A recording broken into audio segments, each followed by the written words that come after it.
All right, everybody. Here I have a 1998 Camaro SS. It's a little project car that I bought.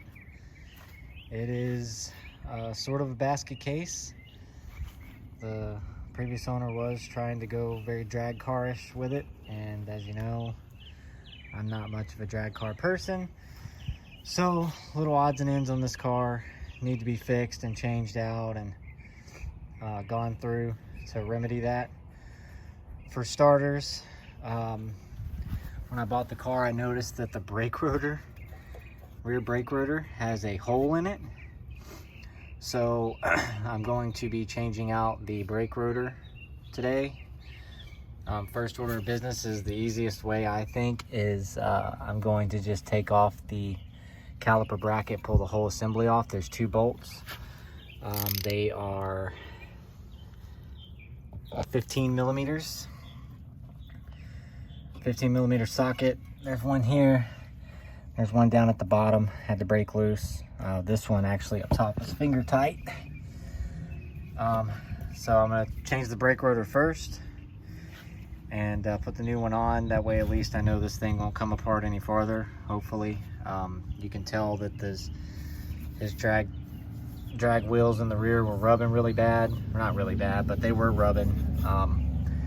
I do want to take those drag wheels off and get regular SS wheels, go back to stock. But for now, you know, I've got the vehicle raised up.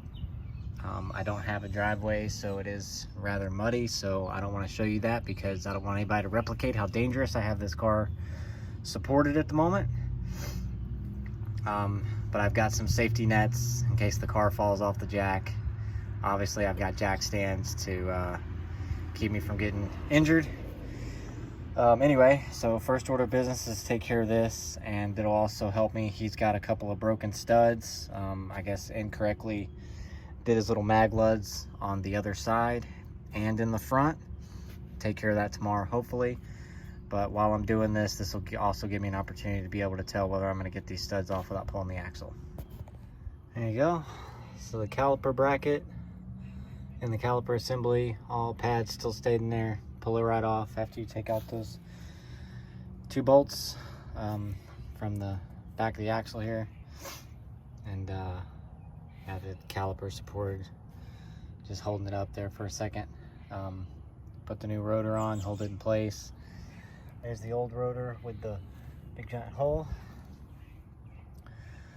So it looks like, after taking this off and looking at it, it looks like if I take the e-brake, the emergency brake shoes off, I'll be able to put a new stud in the other side today or tomorrow, one of the two. I do have the studs. Test, kind of slip it back there, and the brake shoe looked like it was in the way. I might be able to get it done. We'll see. For now, just reverse order. Slide this assembly back over the rotor onto your mounting holes right back here.